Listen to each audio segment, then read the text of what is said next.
there are certain things I do that may not be, can I say, talk hostish. Well, you don't have the background in radio that, for example, Fowler or I have. That's right. You did, I don't know how many years Fowler did. I know I did 14 years of radio before I ever sat down behind a microphone to do a talk show. And I think David, 17 years or something like that. Something in the same neighborhood, yeah. Which makes a big difference in the way that you conduct yourself. Now, there's something else. You and David and other professional talk hosts, you're able to be much more creative than I am on the air. I love some of the things you do. I mean, some of the oddball things and some of your music and all this kind of stuff. I really do. I can't do that. I don't know how to do that. And it's called fear. That's what it is. It's fear of making a fool of yourself. So you make a fool of yourself to keep from making a fool of yourself. And believe it or not, I've started listening to you. And there's one other thing I want you to know, and I said this to Mary either today or yesterday, I forget. I think it might have been today. I said to Mary, he's a very nice guy, and you're very lucky. I know she told me tonight. You can ask her. Well, she told me already. Okay. So, what I... She said your fingers were crossed, too, when you said it. My eyes, maybe. All I'm saying, Robert, is this. I don't think for 1 minute that we should change our political ideologies or anything like that. But I do think we could change our personal relationship.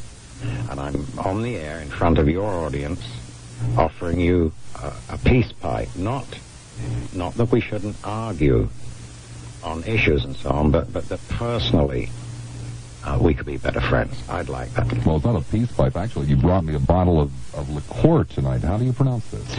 It's Ron Pope. What it is, it's really, yes, it's from Mexico. It's a delicious drink, but I like it. I don't know if you will.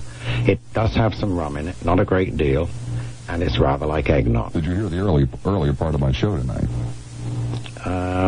Yeah, before 8 o'clock. When I made my admission that I had gone out this afternoon. Yes, I did. I came in here, half buzzed. I could have brought so you brought me a bottle of booze. You really want to finish it. It really isn't. It isn't that boozy. I could have brought you Kahlua. And if you'd rather have Kahlua, I have some Kahlua from Mexico. Oh, it's such a fine beverage. That's the problem with it. It tastes so good. Oh, Lordy and I have such a low tolerance to alcohol. What do you mean you have Kahlua from Mexico? I thought you didn't drink. We have over, I don't know, about a 12, 15-year period. I got 3 cabinets of booze like you wouldn't believe. We don't drink. Of course I'd believe it. But it's gifts. It's mostly gifts from people. Mm-hmm. And from our family in Mexico and so on. And if you ever want to come and get cropped, you're welcome. We have it. No, I don't do that often. This was a very rare occasion. I figured over a 2-hour period of time it wouldn't have any effect on me, but I came in here with my little head just spinning this evening, which is a terrible thing to have to admit, but I'd rather admit it than try to pretend as though it wasn't the case. And I did about $14 worth of cookies and pretzels during the debate to try to sop it up, and fortunately did. Well, you sounded okay. No, you didn't have to say a word. No, you sounded your normal self. Well, I was a little dim-witted. You always sound a little sozzled, I beg your pardon. Sozzled, that's a good word. And guffaw? Mm-hmm. David's right. I know he is. It's gaff is the proper term. But I believe in usage it has almost become acceptable, guffaw. But in terms of the dictionary, David was right. Yeah, So for once in 13 months. In 13 months, the man was right. Big deal. Yeah. He's listening. You know that, don't you? David, if there was a talk show on any place, on any station, any topic, no matter who was doing it, David would be listening. The man is a talk show junkie. Do you want to invite some calls? He listens to your show. Do you want to invite some calls? Now, I got a full board. I'll sit here with you. I'm taking a chance because these are your listeners. Anti-Cole's listeners, so... Well, if you listen to my show, half the people that call me are your listeners. They hate me. That's the whole thing with my show. I'm not sure the ones that hate you are my listeners. I don't have hateful listeners. Hating listeners, I should say. But... Good evening, Tampa Bay. You want to take calls? I got a full board. Go on, go ahead. Okay, here we go. St. Petersburg, you're on the air, WPLP. Good evening, Bob. Good evening. I understand that Tim is there. Yes, he is. Well, I want to tell you, Tim is a very gracious gentleman. I don't agree with everything. Most of the time, I disagree with him. I know I paid you to say something better than that, sir. Oh, is that right, Tim? You recognize my voice? I certainly do, yes. Yes, Tim. You know, I listened to the debate tonight. Which one, the one between Coles and I, or Martinez and Paget? No, it's between Martinez and Pageant. Pageant? Everybody calls him Pageant. I don't know why. Yeah. He is a pageant, I agree with you. But I want to tell you, it was a very tiresome debate. Yeah, I know. I thought it was going to bruise my thigh sitting here slapping it, guffawing. That's right. Yes. And I'm not very enthusiastic about any of the candidates. However, I'm getting very weary of the liberal bashing that goes on. So I've decided that I have to vote against the anti-liberal candidates because, there's the implication that a liberal is a communist or a subversive, and I'm tired of that stuff. Yeah, I'm real tired of it, too. Yeah. Real tired of it. It's totally unnecessary, and I don't think Paget did anything to make me want to vote for him tonight. No, there's nothing special about him. There's nothing special about Governor Graham. But I'm tired of this. It's sort of a mudslinging thing. A person's convictions are his convictions. That doesn't make him a criminal or subversive. Mm-hmm. But it comes out that way when you listen to some of these guys. Anyway, that's the way it is. I'm going to have to vote against the anti-liberals. Well, I wish I could have heard a lot more out of both candidates in the way of real issues. All I really heard out of Mr. Martinez was certifiable mudslinging, and all I heard out of Mr. Paget was that Mr. Martinez is against the homestead exemption, and, once, twice, maybe even three times would have been sufficient on that. Yeah, and then we got bogged down in this nonsense about, who provided the funding for a sewage treatment plant or a trash treatment plant or whatever it was. And, I mean, come on, who cares? Yeah. That was 10 years ago anyway. What is this I hear about you taking the plunge? Are you getting married? Yes, I am. Oh, congratulations. Thank you. Am I on? Yes, you're on. Yes. Let me tell you something, sir. She is gorgeous. Well, I've known her for some time, and she is if I was single and at Bob's age, I'd be doing exactly the same thing. Really, Tim? Well, I understand, Tim, that you have a beautiful, intelligent, talented wife. Yes, I do. Indeed he does. And I'm very fortunate. Yes. So, congratulations, Bob. Thank you. Knowing that you're from Philadelphia like I am, I can understand. He's not from Philadelphia. That's a lot of nonsense. Well, he's near, right across the river. It's greater right Philadelphia. across the river. He's from Camden. He's from the other side of the track. Actually, I was born in Camden. I was born in the Cooper Hospital. What does it look like now? The last time I was in Camden, it was a pretty dirty, lousy place. Oh, it couldn't have gotten any worse. It's couldn't still have gotten any same. worse. I'm sure. I haven't been there for a number of years, but it just couldn't have gotten any worse. It was that bad. But in any event. Well, anyway, Bob, tell Tim. You tell him. All right, Tim. I have a very high regard for you. But? Well, we disagree. Well, what's wrong with that? I disagree with Bob all the time. That's right. Okay, good night to both. Tim's one of the most disagreeable men I've ever met. Take care. 9:48 the time. I told these people they should have run tape tonight. This was going to be an interesting evening. A line available. It's in Pinellas, 393-0057, St. Petersburg Beach. You're on there at WPLP. Yes, good evening, Bob. Good evening. I understand that Tim Coles is going to be your best man at the wedding. No, Rodney Hamilton will be. But Tim will be invited. And I'll have some weird gift for them, sir. I'm trying to think of something weird. Well, I watched the debate How about a cigar box full of Krugerrands? Well, I watched the debate tonight, and I observed the presidential rally. And you know that barrel that Martinez was talking about? Mm-hmm. I think they ought to take President Reagan, Paula Hawkins, Martinez and Tim Coles, stuff them in that barrel, and have a tractor-trailer truck run over them. Now, why would you want to do that? That's cruel and unusual punishment, sir. Yeah, Paul is not that bad. No, I put Tim in there first. Me at the bottom of the barrel. That's right. I've been trying to climb out for years. But it's such a deep barrel. Did he disappear? Is he gone? Guess he is. Hello. Oh, well, chickened out. What are you going to do, Tim? Oh, no, it doesn't. My goodness, don't even have to give out the phone numbers. Tell you what, let's take a break and we'll come back. Hi, Bob Lassiter. Gentleman Jim Knowles here with me this evening.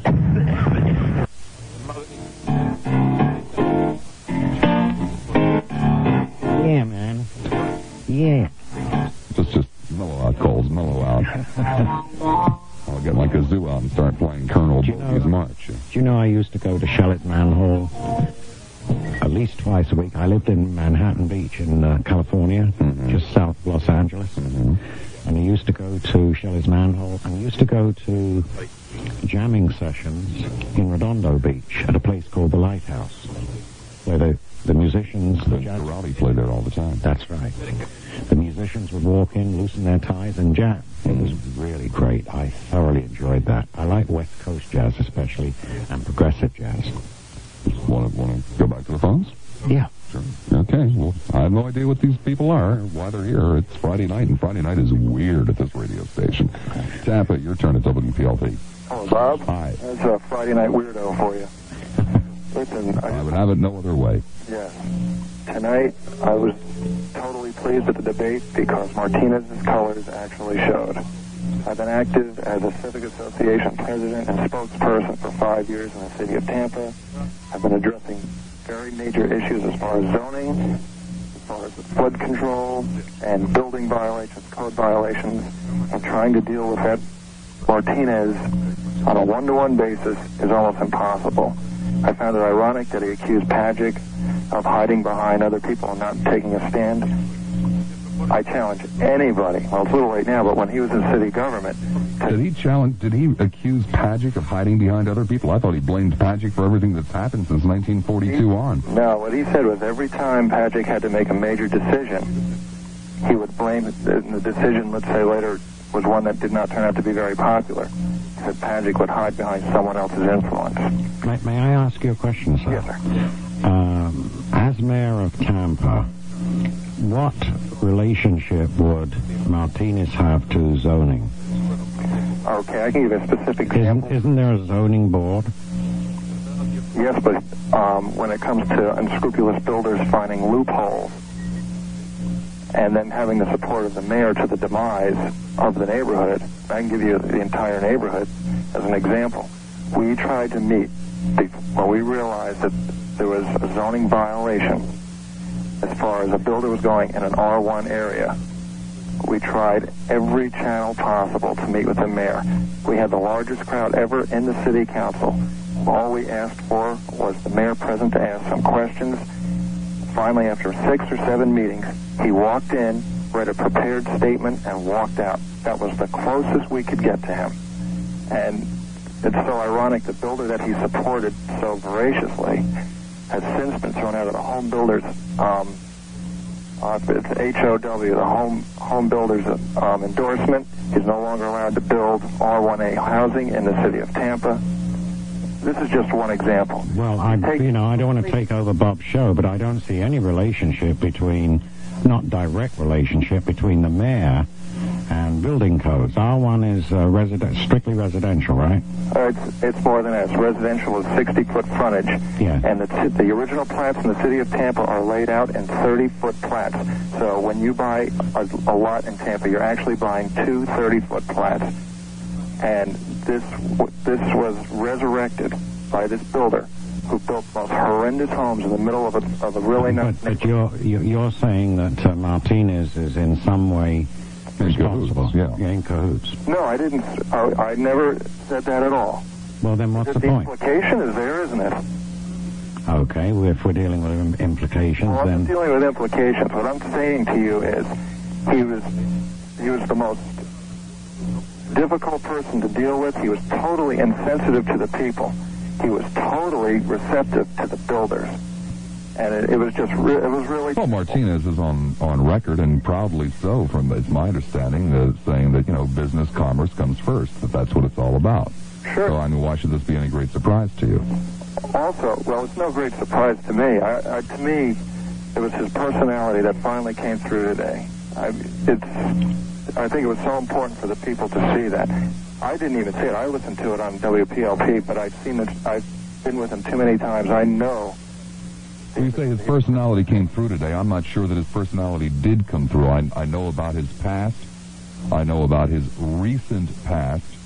And a lot of the nonsense I heard out of his mouth tonight sounds to me like the type of thing that some type of consultant would have told him his constituency wanted to hear. A lot of tough macho talk, a lot of mudslinging. Again, he made almost the exact same accusation against Pagic that Hawkins did against Graham, implying that in some way that Pagic was directly responsible for the deaths of children in the state. This is tough talk. I don't know that we saw Martinez tonight. Well, let me just make another point, and I'll set the line free here. He also was taking credit for the flood control program that he's initiated in the city. Mm-hmm. What he was referring to was the Tampa 2000 program. And he hit behind that. He made false promises to put in a park system in an area that was being developed without any control. I mean, to me, he represents rampant growth without any foresight. And the fact that he was hiding behind this flood control, we had to go down there and fight for this. And he makes it sound as though it was his idea. I don't know, it's just an abomination. He's an excellent politician as far as a politician goes and getting into office. He's a pro. Caller, let me jump in at this point because I'm fresh out of time for this hour. And Tim, if you want to rebut for Mr. Martinez, I'd be delighted to give you a chance after the news, okay? Okay, yes. All right. We've got the CBS News coming up at the 10 o'clock hour. One more hour. My colleague, gentleman Jim Knowles, or Tim Coles, as he insists upon calling himself, here in the studio with me this evening, will continue following the news. Don't go far.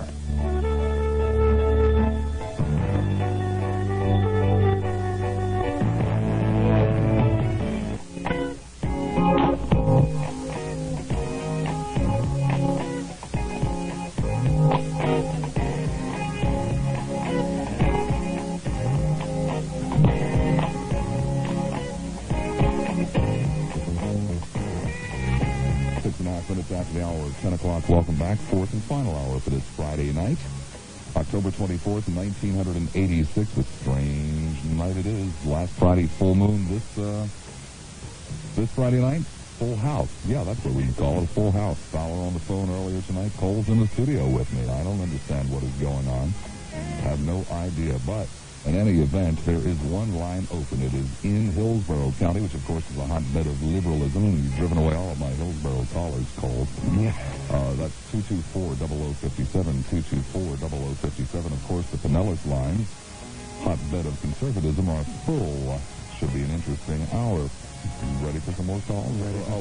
Wait a second. I did promise to give you a chance. No, let's go to the phones. It really is the listener's show. There is one thing I wanted to ask you, because I had tried to get him, got nowhere with it at all, and I know that you were trying. Did you ever get Martinez to come in? I got from his campaign office that they would attempt. He's very busy, and they would attempt to get him in.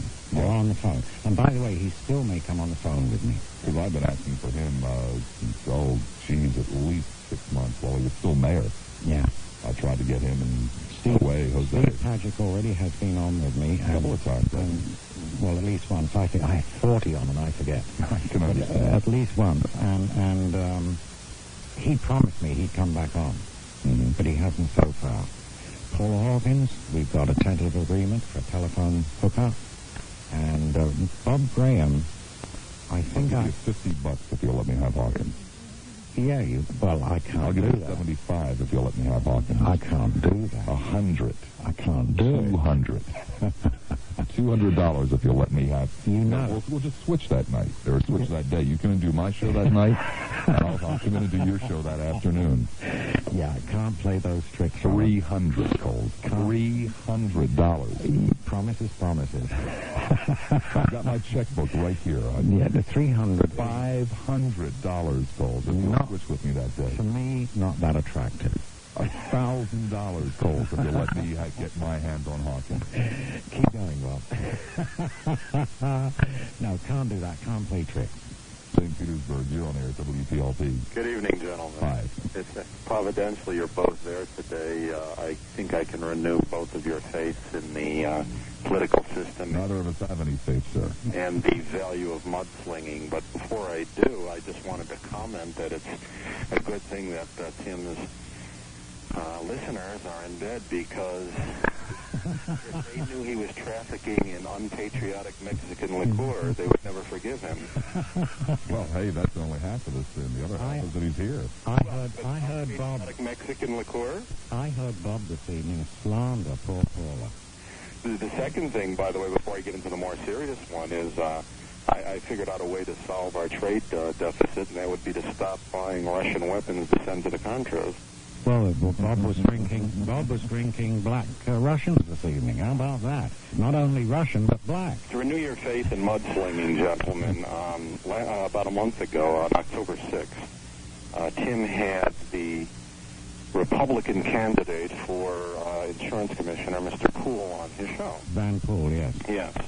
And that evening, Robert, I had spoken to you regarding something called the NARP, National Association of Retired Persons. I remember it well. Which is a swindle. Yeah, I understand that. And as a result of the mudslinging and the political season, the senior citizens, especially of Florida, have benefited, at least in this area, because as of October 9th, NARP is outlawed. Diversified Health Services of St. Petersburg and National States Insurance Company are under investigation by the Commissioner's Office. Is Mr. Gunter related to that? Well, that's at least the allegation of Mr. Poole, and there is a tie-in between the three of them. But the point is, whoever is the commissioner, it's become such a hot topic that the commissioner on October 9th has outlawed the National Association of Retired Persons. Unfortunately, he hasn't disseminated the information to anyone so that the public isn't aware that if somebody comes to them purporting to be from this association, they're supposed to report it. And now GIC is creeping into the political campaign. Well, we should note, Tim, on that one, NARP mailed 1,200,000 people every 6 weeks, and the people thought they were dealing with AARP, and they were dealing with a company called National States Insurance that was buying leads from this lead service that everybody thought was the legitimate AARP. The point, of course, being that whoever wins, the people of Florida have already won on that particular race, because whether Gunter remains in or Van Poole unseats the incumbent, at least that particular ripoff on the public is no longer going to be tolerated. You know, Van Poole said something to me which, in a way, is a little sad. He said, I don't have the money to do anything about Gunter. He said, I just don't have enough campaign funds. Isn't that sad in politics? Yes, it really bothers the heck out of me. Indeed it is. When you look at the kind of money being spent on this gubernatorial and senatorial race in the state, whoa.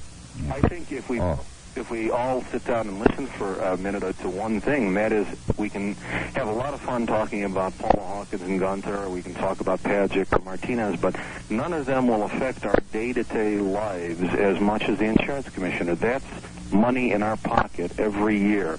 And no matter, even begrudgingly, you have to assume that if they're responsible politicians running for Senate and governor, that on most issues they're going to be pretty much the same, and they've got the checks and balances of 535 other congresspeople and the state legislature and whatnot to deal with, while the commissioner directly affects a couple $1,000s a year in everybody's pocket between auto, homeowners, life, health insurance, etc. So that is the one race nobody ever looks at, but probably affects our lives the most.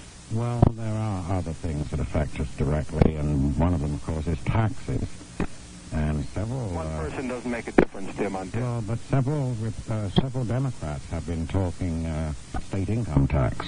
But again, one candidate will not make that big a difference. And I tell you, Bob, there's a question we should ask Mr. Padgett. Well, I don't like a state income tax, but the fact of the matter is, and I'm certainly not proposing a state income tax by any stretch of the imagination, but the fact of the matter is that we are so far behind in the state in so many areas.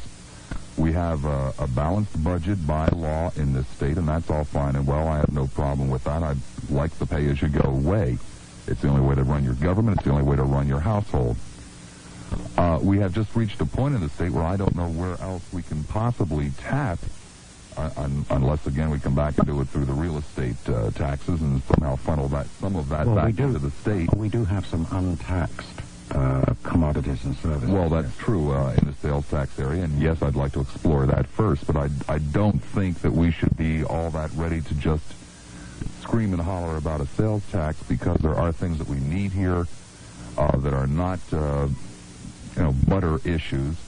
We need some bread in this state in the way of highways, et cetera, et cetera, et cetera.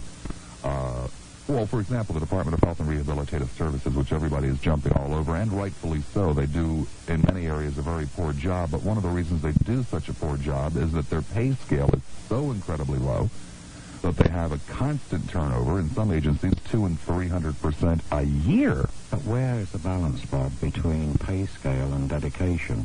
You know, HRS is... Yeah, but how dedicated can you be for $12,400 a year with a degree? We do have a lot of people in this state who would probably qualify and would be willing to dedicate their time for that kind of money. There are 35,000 people in HRS. The budget right now, the last budget was what, a little over $16 billion with a B, $16 billion. It seems... What, for HRS? No, the total budget. Oh, okay, yeah. And it seems to me, Bob, that to automatically go back each year for the legislature to automatically go back each year and say, how much can we increase this, instead of saying, how much can we trim it, how much can we get out of waste and all this sort of stuff and pay for a better HRS. They don't do it that way, so people get their backs up. Yeah, but when you're talking about waste in HRS, a lot of the waste in HRS, and I'm not going to sit here and... I'm talking about the whole budget, Bob, not just HRS. DOT, terrible waste. Terrible. DOT is a disgrace, it really is. And you see, Mr. Bob Graham is not taking the blame. Nobody's laying the blame on Bob Graham for a terrible DOT, for a terrible HRS, and the buck really does stop there. He was governor. Yes, the buck does stop there, and if he is to take blame, then the blame he should be taking is not for asking for more funds to get better qualified people. I know for a fact, I have a very close friend who also works in talk radio in Miami. He is an HRS employee. His department has like 180% annual turnover. A tremendous percentage of their cost is just in hiring and training. Yeah. Well, something's wrong, isn't it? And his people start with a college degree plus 1 year of experience at just a shade over $12,000 a year. Whoa. Nobody can live on that. Well, and that's why we have, 50, 60 kids dying a year under HRS. I'm not quite that ready to jump in on nobody can live on that. Very often those people are married and there are two wages coming in, or they're single people and they can get by on $12,000. I could right now, I swear to you, right now I could get by on $12,000 a year on my own.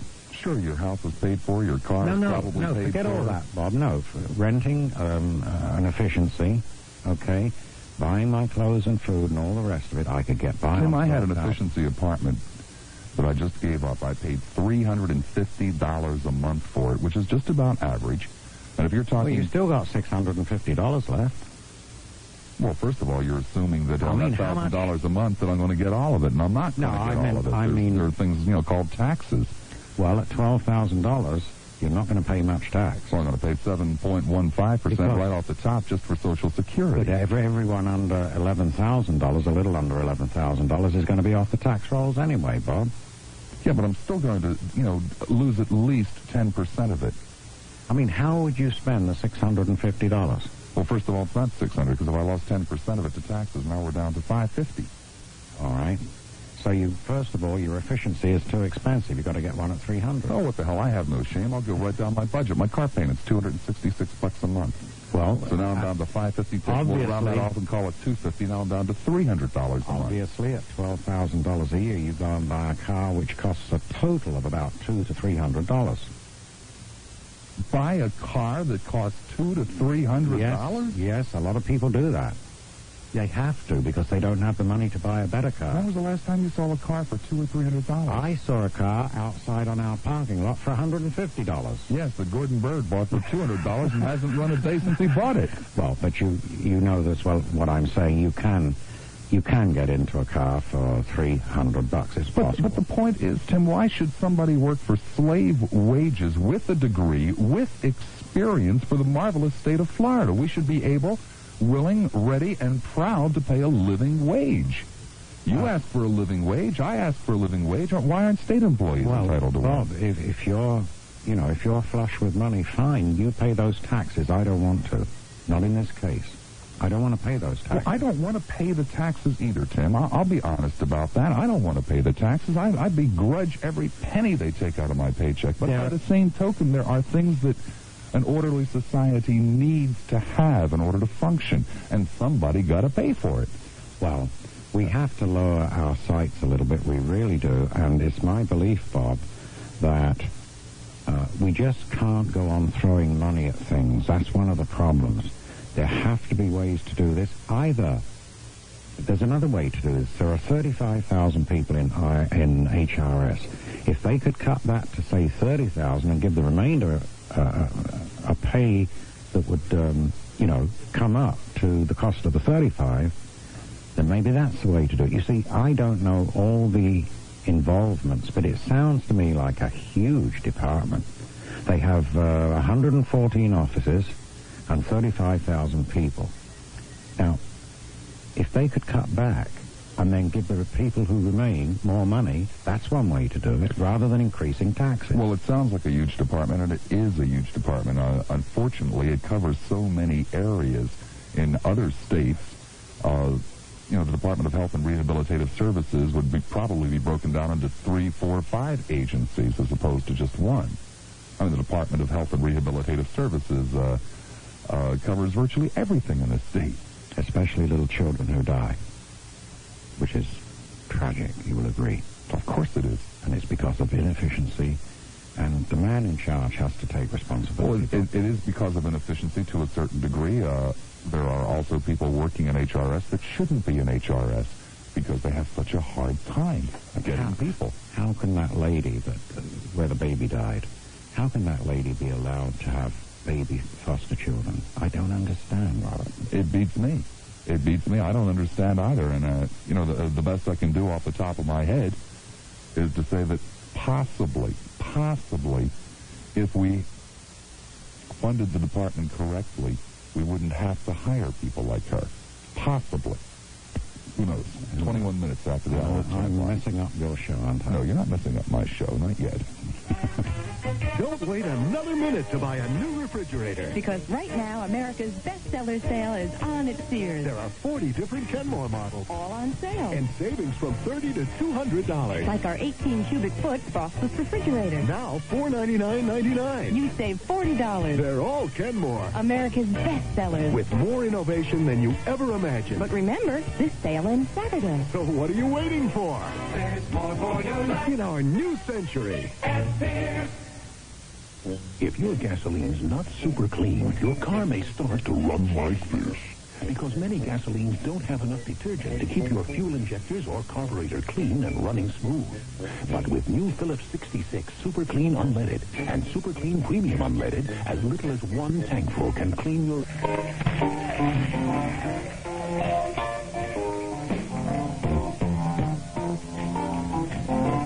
Isn't this music much more together, Coles, than that stuff that you use? I'll let you borrow some of this. That march, Bob, in my early years at the station became extremely popular. It really did. Yeah, but that was back in the 20s. Well, Gotta get hit, Cole. you're giving me too much experience, Bob. I haven't been on that long. I'll help you select some new music. Let's take some calls. Go for it. You're on air, WPLP. Hello, go for it. I agree with everything you say. 1001, 1002, 1003, Bob. Right. Oh, man, I can't believe what I'm hearing tonight. Why not? I listen to you because I value you as, let's not use the word genius, let's say artist. Oh, nonsense. I'm not talking to you. Oh, I thought you meant me. Lassiter. Oh, okay. Yeah. You hear how he said that? I'm not talking to you. Tonight, I can't really believe. Now, I would have to guess. Now, I tuned in at 9 o'clock, and I've been hanging on here for a while. I can't believe the program that I'm hearing tonight. I value you as an artist in the line of a satire, Bob. A satirist. Mm-hmm. Satire is probably the highest form of art that exists because it's purely momentary and it deals with the abstract and all the rest of that crap that goes with it. I'm sure you're more aware of it. It's really close to sarcasm, sir. No, it's not, sir. And I wasn't talking to you. Oh, shut up. Be nice to my callers. I would have to guess. I would have to guess that due to whatever was going on before I had tuned in, that management felt that you needed some backing up, and they put this clown in there with you to make sure that you didn't screw something up for them. But they couldn't be. That's a pretty bad guess, couldn't caller. be further from the truth. That's a pretty bad guess, sir. I'm sure it is.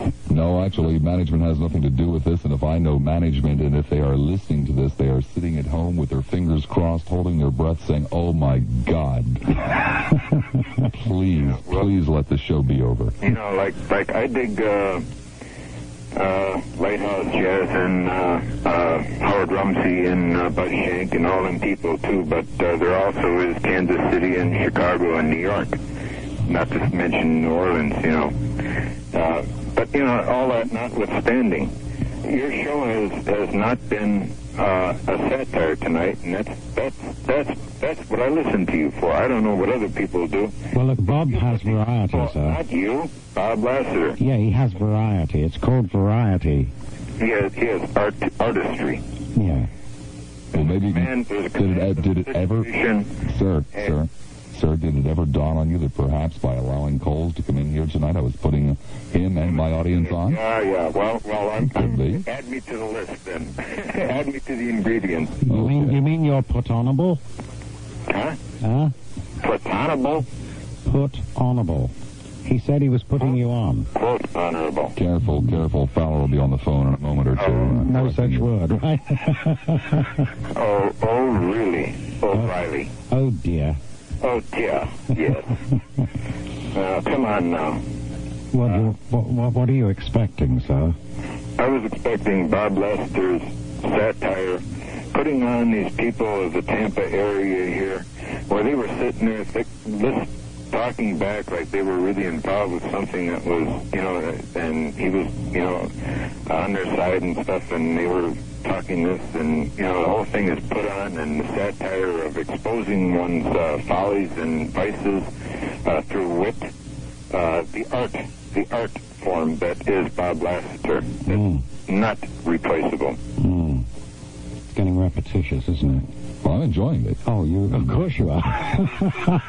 Thank you, caller. I'll try harder on Monday, I promise. I swear to you. Maybe he'll call you next week and really explain that. Let's take another call. This one is from Bel Air Bluffs. Hi, Bel Air Bluffs. I agree with everything you say, Bob. Thank you very much, Bel Air Bluffs. Let's go on to St. Pete. Hi, you're on the air, St. Pete.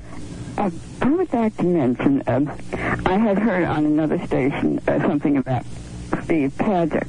Now, not very much is known about the background of Martinez, but this elderly librarian who is retired in Tampa, she's 84 years old, said she had known Steve Padgett as a little boy, and his mother's family.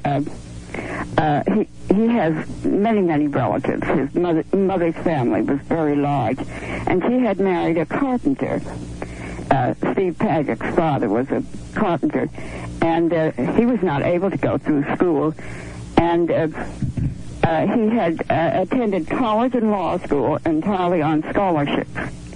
And I think a man like that, even though he hasn't too much experience, deserves a chance. There's nothing that Martinez has to offer. In fact, the previous caller, just a way back, had really confirmed what I had been thinking. It just brought it out very clearly. And in fact, the Republicans don't have much to offer at all. I was at with a group where Dorothy Sample was speaking to elderly people, and she was trying to encourage them to vote for the change in the homestead exemption. And from what I've heard about that change, many of the elderly people would lose their homes from taxes. I don't think so. Obviously it's going to cost them a little bit more, but they're not going to lose their homes from it. Well, it's going to be an increase in their taxes. Yeah, you're talking perhaps $50 to $100 a year. Right. And it might hurt some people on fixed incomes, but it's not going to put thousands of people out of their homes. I doubt it very much. Well, there was a case mentioned of a lady in one of the counties here in Florida where that change in the homestead exemption, I'm not sure whether it's Florida or not, but the change in the homestead exemption had been put in effect. And this lady had... Well, first and foremost, the homestead exemption has long outlived its usefulness. It was put back in, I believe, in the 1930s. It was done so at a time of great economic depression, not only in the nation, but in particular in Florida. And it was done to encourage people to come down here. That's the last thing in the world we need to do, is to encourage people to move to Florida right now. And at that time, by the way, Bob, it was unconstitutional, because you had to be here 5 years to qualify. Right. And the state Supreme Court threw that out finally. Yeah. Well, really, relatively recently. Yes. I believe it was still 5 years when I arrived in the state of Florida, 6 years ago. Thank you, caller. Appreciate. Line available in Vanilla, 393-0057, 393-0057. Lutz, you're on the air at WPLP. Hello, Bob. Hi. What's this I hear you're getting married? Well, that's true. Not to Coles, though. Hopefully, no. Incidentally, since you mentioned it, push the mute button on Coles, would you? Anyhow, when's it going to happen? That I'm not telling. It is a couple of months away yet, but even though the news has gotten out, we have not even told the people here at the station when it's going to. He hasn't even told his dog, sir. Now, there are some things that, when you work in broadcasting, as I do, you are a public figure, and there are things that might not otherwise be public for mere mortals. Well, this is true, but... Finally, at the close of the show, I select the wine and do it there. I know nobody, Bob, who knows more ministers than you know, of one kind or another, so you could have them all in. Well, yeah, but think of what a whale of a show that would make if you had it on the air at your ceremony. Well, somehow the information got out. We were stunned when the information got out, because we thought only one other person knew. Were we wrong? Coles must have sniffed that one out. You're invited, Bob, to get married on my show. No, thank you. No, thank you. And you were drinking Black Russian, huh? Oh, yes. Please don't bring that up again. I was just going to suggest you finish it off with the Moscow Mule. Oh, I tell you, those 3 Black Russians almost finished me off tonight. Well, that Moscow Mule, that'll do it. I've never had one of those. Well... I'd like to keep it that way, too, I think. Get the recipe from Tim. He knows how to fix them. What was that? I missed a Moscow Mule. Never heard of it. Moscow Mule. It's got to have vodka in it. Yes. Vodka, yes. You look in your book, and the recipe's there for Moscow Mule. Fix him one of those, and that'll fix him. I didn't even know he was broken. Thank you, caller. Thanks, Bob. Bye-bye. Line open in Tampa, 224-0057. This whole thing is getting out of control. 10:35 the time. You know, if you could look at your teeth through a microscope, you'd be shocked. Instead of 10:37 the time. I'm Bob Lassiter with you until 11. Joining me in the studio tonight, I do not know why, gentleman Jim Knowles, who works under the name Tim Coles right here in the afternoons between, 1 and 4, I guess it is? At this time of the evening, how do you expect me to remember something like that? See, a man that doesn't even know what time of the day he is on sits here and gives you political advice. I've been warning you people about this man for a year now. When are you going to catch on? Tampa, you're on the air at WPLP.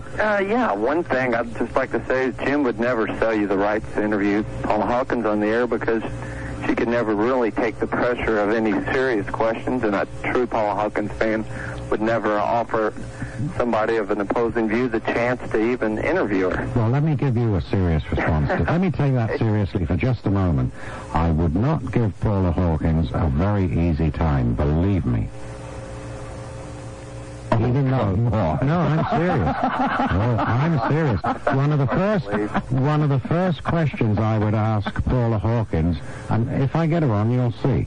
One of the first questions I'm going to ask her is, does she have any interest whatsoever in any issues aside from the 3 she's been pushing? Yeah, but she'll sit there and pound the desk and say, and half of the cocaine is coming from Bolivia, and you go on to another question. No, I don't. You haven't listened to me doing interviews. When I ask a question, I want the answer. Oh, I don't know. I particularly enjoyed the interview that you did. I think it was with Harry Johnson. I enjoyed that interview immensely. It's my favorite Tim Cole show. If I could get a tape of that, I'd play it over and over and over. You mean he took off on me? That's one way of phrasing it. He was prepared for you. Yes. Oh, he was prepared for you. He was very good, but he didn't win, did he? I thought he... Oh, I see. Well, so he lost the election, but he won your show that day. Yeah, that's probably... I agree with you. I agree. He was excellent. I agree with you. He was a good guest. Yes, he was. Most politicians aren't, but he was lively and spirited and didn't take any guff and gave some. By the way, so was Steve Padgett. I didn't hear your interview with Padgett, I must admit. He almost sold me. He was very bright, cheerful, and he's intelligent, and he sounded great. I have to admit, I went to the rally today and was pretty much a Bob Martinez man until I saw the interviews tonight. Are you serious? Are you serious? Yes, I am. And Padgett came across very, very well on TV. Not only the substance of what he was saying, but also his delivery. But he doesn't stand a chance, sir. Especially if Smith joins in the Martinez campaign, he really doesn't stand. Well, we have a rare situation here in the state of Florida where, because of Martinez's Hispanic connection, he's got a pretty easy time of it in South Florida, and of course he has Central Florida fairly well wrapped up, and I suppose just because he's not a liberal Democrat, he'll get North Florida. He's actually, of course, a conservative Democrat. So is Smith.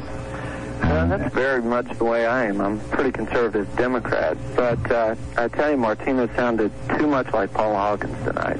He really did. He didn't seem to make us... Nobody sounds like Paula Hawkins. Well, he sounds like... Paula Hawkins is unique. Sound like Paula Hawkins.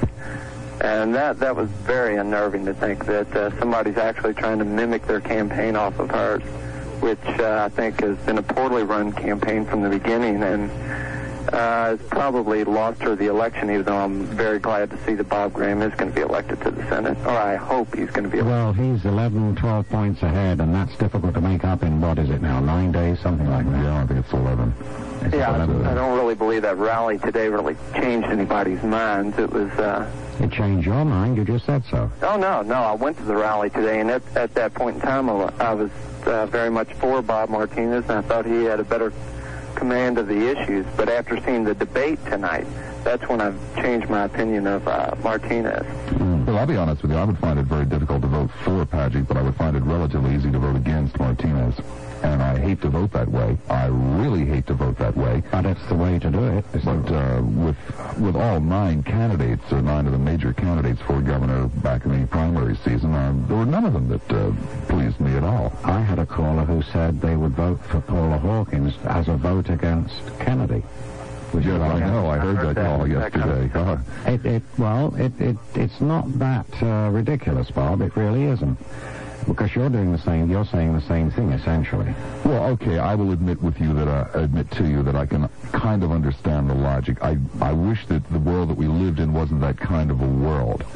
It did not make me happy when I heard the call, not because of Kennedy. I don't like Kennedy either, to tell you the truth, but just because the man was more concerned with who was going to get a chairmanship in the Senate than he was concerned with decent representation for the state that he lives in. Right. What does he get? If the Democrats take over Senate, he gets judiciary, is it? I'm not sure what it is. I think he gets chairman. Foreign Affairs, Michael says. Oh, no, come on. But apparently if the Republicans retain the majority, Jesse Helms is talking as if he plans on giving up the agriculture chairmanship to move to foreign relations. He won't do that. Jesse Helms swore in his campaign that he would not give up agriculture. Right. He well, can't. He's got tobacco. At this point. But whether or not he's going to keep it is another matter. Oh, the tobacco farmers will set him on fire, sir. Wish they would. Yeah, I think it would be doing us all a favor. That's one example of a state that, although from a distance seems like it's a very progressive state, you look at them as far as electing Jesse Helms over their former excellent governor is in Jim Hunt, and I really can find no good reason why anybody in the right mind would do that. But again, as much as I dislike Jesse Helms, and believe me, I do, I would not cast my vote for senator in Florida based upon whether or not Jesse Helms would get another position if the Republicans maintained control of the Senate. No, that's a very, very poor reason to cast your vote. You've got to look at it in who's going to serve Florida's needs the best. What do you do, sir, and Bob? What do you do if you really can't swallow either of two candidates? For example, I have callers calling and saying, I can't vote for Bob Graham, and I now feel I can't vote for Paula Hawkins. What do you do? Well, I'll tell you what you do, because that's the position I found myself in. I was not going to vote for senator or governor. I was going to vote this time around. I've already sent for my absentee ballot because I procrastinated too long in re-registering up here. I was simply going to vote for casino and lottery gambling, or vote on the questions. And since I was forced to listen to those debates because they happened to, crop up in my show, I would not have listened to them otherwise. I dislike all four candidates so much. But since I was forced to listen to those debates, I will now definitely cast votes against There's nothing wrong with that. No. Well, again, I hate to vote that way. I don't like to vote that way, but I feel that strongly about those two candidates. So those people who called me and were Republicans, I suggested that they might want to vote Republican, even though they don't like Paula Hawkins, just to try to retain a majority in the Senate. I think there's nothing wrong with that, Bob. Well, I do. You see, I just don't like partisan politics, and I want the best people up there. What else is there besides partisan politics? I've never heard I'm an idealist, Tim. I've never heard of non-partisan politics. I appreciate that, but I'm an idealist. I don't like politicians. I don't like parties. I know that you that's want a the kind of dictatorship? Of course I don't want a dictatorship. I don't want people thinking the way I think. I have the luxury of being, a 41-year-old idealist.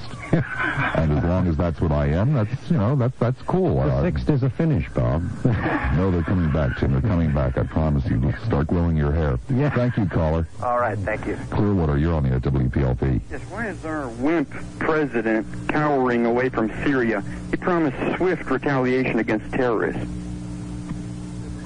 You want an answer from me or from Coles? Tim. You want an answer from me, sir? Well, all they've done at the moment is they've recalled the ambassador. But you see... We've recalled our ambassador? Yes. We did? I missed that. Oh, I missed that. I apologize. But we didn't sever diplomatic ties. We just recalled the ambassador, and that's not very strong. What time did that news break? I did not hear that, because I do not listen to the news in here, because it's my break. It had been announced, it was announced almost simultaneously with Margaret Thatcher's decision. Oh, that's impossible. It was just a matter of an hour, maybe. Yes, but he promised swift retaliation. That's not swift retaliation. Well, sir, there's a lot more involved between the United States and Syria than with Britain and Syria. That separation between Britain and Syria isn't very significant. It really isn't. But a separation between the United States and Syria, I suggest, is much more significant considering the Soviet presence in Syria And considering the situation in the Middle East and so on, it's a really very complex situation. I'm not trying to excuse the administration, but it's an extremely complex situation. And, you know, it's rather like the South African situation.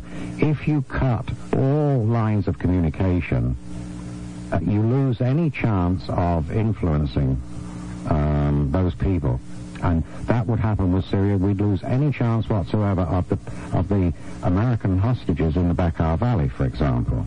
You see, Syria is our main contact. We feel that Syria might be in some control of that situation, and if we withdrew diplomatic relations, we'd lose any contact whatsoever with the Bekaa Valley. That's one of the reasons. I'm afraid. Out on his promise there. He's afraid of Syria. He's a wimp, actually. All right, that's your opinion. You're entitled. Definitely. Well, to a degree, I'm sorry to say I must agree with you, Tim. Where I have a problem. Don't be sorry, Bob.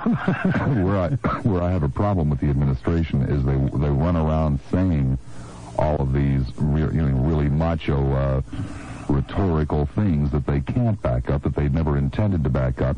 Consequently, you get a caller like we have on the other end of the phone here who's enraged, and rightfully so, because he believed the rhetoric. You know, he believed that we were going to move... Well, he's not very bright. Move any mountain and ford any river to bring the jackals to justice. That sounds really great, but at some point the people say, well, hey, when are you going to start moving the mountains and fording the rivers? Yeah. Well... He's all talk, no action. Well, there was action, sir, but it's not enough for you, obviously, but there was action. They did recall the ambassador. That's nothing at all. Okay. Nothing at all. Okay. He's a wimp and a liar and a SOB. Okay. Considering the source, sir, I'm not bothered. Is that it, caller? Yeah, thank you. Okay, you're welcome. Take care. Have a pleasant weekend. 10:49, the time. We'll take another call. That's satire. Of course, as I said, Coles, I do basically agree with you on that particular position, and we'll take another call. This one, Reddington Beach. I disagree with everything you say, Bob. Okay, turn left here. Oh, no. What is it?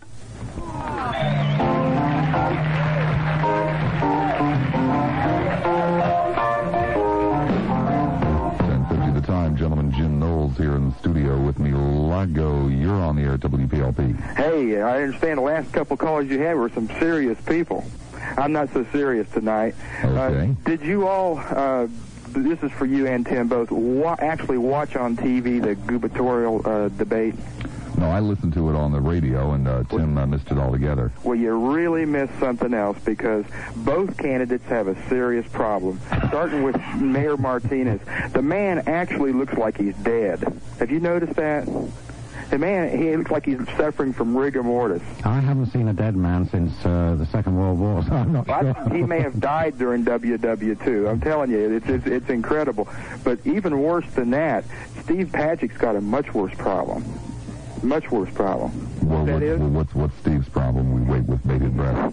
He looks like a young Jimmy Carter. He sounds like a young Jimmy Carter. He looks actually like Jimmy Carter. He's got the same southern drawl, the hairdo, Steve Padgett has a fat little face. It's a round face. He has a boyish face. It's incredible. I don't think the man's got a chance. He might be the... Doesn't have a brother that owns a service station, I hope. I don't know. Drinks Billy beer. But it's unbelievable. The man is almost he looks like a 35 or 40-year-old Jimmy Carter. And the poor man, I feel sorry for him. Of course, I wouldn't vote for him. I'm not going to vote for him. But not for that reason. But it's incredible, the similarities, the facial similarities between him and our beloved ex-president, Jimmy Carter. It's just... Well, who are you going to vote for? Well, I would probably... That was Bob Coons. I'll vote for Martinez, of course, and of course I'll vote for Paula in the. Even though she was horrible in the last. May I jump in, sir? Why would you vote for Paula? Okay, that's a very good question. There's a lot of people out there who's not crazy about Paula or whatever, but if Bob Graham gets elected, and as you well know that the power structure in the Senate and of course the Congress is very left wing, like the Ted Kennedy, the Joe Biden, whatever, and I feel a freshman senators such as Bob Graham, he'll get really ramrodded by them to go on a lot of issues that he says right now he will not go for, such as the SDI. He says he'll support SDI, but I'm afraid very, very strongly that if he wants to make a speech on the Senate floor, he's got to toe the line. Right. And you know what politicians say both. And that's true of both parties, not absolutely both parties. They're going to, you know, if he wants to go anywhere in the Senate, he's going to have to toe the line with Ted Kennedy. And what I'd say to the average voter out there that hasn't made his mind up one way or the other is, if you vote for Bob Graham as a vote for Paula Hawkins is a vote for either liberalism or more conservative Senate, however you want to look at it. Bob Graham will be a little bit more liberal, and of course Paula will be more conservative, and that's all there is to it, because President Reagan's crowd will be able to exert more pressure on Paula to go his way, and Ted Kennedy's crowd will exert more on the okay, great. Reagan's gone in 2 years, but that senator's going to remain for another 4. Absolutely, but so will Ted Kennedy, though. That's the problem, you see. And of course, depending on how you want to vote, if you want a more liberal way, I'd vote for Graham. But Graham is a conservative Democrat. I know that by Florida standards, he's considered to be, you know, a commie pinko. No. But in the real world, he is a conservative Democrat who I would dare say would not be in the least bit impressed nor inspired by the likes of Teddy Kennedy. Would you agree, though, that all the way down the line, let's say if there's 100 issues, that because if he wants to make a speech on the Senate floor, may go against something that's a little bit of his principle, which they all do. Wouldn't you agree? No, I wouldn't, because he's a relatively young man with political ambitions, and he's got to face re-election. I disagree, Bob. I think that these guys go to the Senate or the House like knights in shining armor, right, ready to do battle and tilt windmills and all the rest of it. And when they get there, they find out there's an old boy system. Well, of course there's an old boy system, but I think it would be far worse in the Congress than it would be in the Senate. There are but 100 senators. But there's still an old boy system, and you don't get to do the things you want to do. They won't even put a bill out for you if you don't toe the party line. It's true. It's true. Yeah, but in Paula Hawkins, you have a woman who, I believe it was Wednesday, in Miami, flew in Orrin Hatch to recommend her. Right. Orrin Hatch, who has a lot of ideas that, frankly, I agree with, in particular with Medicare and Social Security. In essence, he's for cutting them drastically. He's a big wheel in the Senate. But he's also in favor of drastically cutting Medicare and Social Security, making it pretty much of a means test. Mm-hmm. And I'm generalizing here, but that's in essence what it is. Time is a factor. You know, puts his arm around Paula. Paula puts her arm around him. My good buddy and colleague in the Senate who's fighting for the same things I am. That's not true. It's not even close to true, unless Paula's lying publicly, and she's really in favor of these drastic cuts. Right. Well, all I can tell you... How can you support somebody that would stoop that low? That's called politics, and no one plays it dirtier than the Democrats, believe me, especially the liberals in the House, and of course the Senate's no different. But it works both ways. It's like Tim says, you're going to have to somewhat, to a point, toe the party line. There's no question about it. And if Bob Graham wants to get anywhere within the Senate, if he's elected, he's going to have to side with the far left wing of that party, which, as you know, does control that Senate, and they definitely control the House on some key issues somewhere down the line. It may be an SDI, a vote, a Contra aid. Let me point one thing out to this gentleman, Bob. He may know it. They have whips, sir, when they're going to have a vote. And do you know that a majority in the House, I'm talking about, a majority of the congressmen have to ask the whip which way to vote? Yes. Some of them don't even know what they're voting on. Yes. This is true. Thank you, caller. Thank you. St. Petersburg, you're the last caller of the evening. Oh, hello, Bob. Hi. All these wars on whether you're Democrat or Republican. Why can't we just vote for the best person? Because we don't have one running in the state of Florida this right, year. We don't. I think Tim's Paula should do a commercial for toothpaste. She's not my Paula. Well, Tim, we got enough of your politics in the afternoon. And one thing, when any caller says anything, speaks the truth about Reagan, you become violent. So I really... I get out my club and beat them over the head. You do. Yes. You should stop and listen once in a while. But anyway, what I wanted to talk to Bob, not you. I wanted to get back to that HRS. I think it's always raise taxes, more money, more money. This is ballooning. We got to go to the source of the problem. And the source of the problem is stop these welfare recipients from having all these babies. Then we won't have that problem. And she's calling me. Well, I speak the truth. I'm not talking to you. No. Maybe you. Well, how are you going to stop all those welfare? But we have to limit the amount of the We have to limit the amount of these babies coming around that we're having to put into. Like you mentioned, that little boy Corey in Church Ellen. Well, the mother was on welfare. She was sleeping with a boyfriend. She had other children. She produces a baby for us taxpayers to support through HRS, foster homes, whatever. We got to get to the source of the problem. As long as we support them, they're going to keep having them. You're going to provide the contraceptives? No, let them go out and work like the rest of us taxpayers that's supporting that. Let them go out and work. She looked like a big husky woman. She could go to work. So I'm only 5'1", and I weigh 93 pounds. Bob looks like a big husky guy, but he can't go out to work. Shut up, Tim. I'm not talking to you. Oh, shut up. You Reagan lover. Oh, you... And I think another thing I want to say... Carter lover. The only reason Reagan and Gorbachev had the summit was to cover up for their mistakes in the spy exchanges, the disinformation, and the Libya. They ran from the countries so they wouldn't have to answer. And sure enough, it's all dropped. Now we're talking... about the latest things, the summit, and this foolish thing that Reagan is going to put up in the air over us. So thank you for stopping by tonight, Jen. I enjoyed it. We're going to us to you guys on Monday at 7. Yeah, 7. Behave yourselves.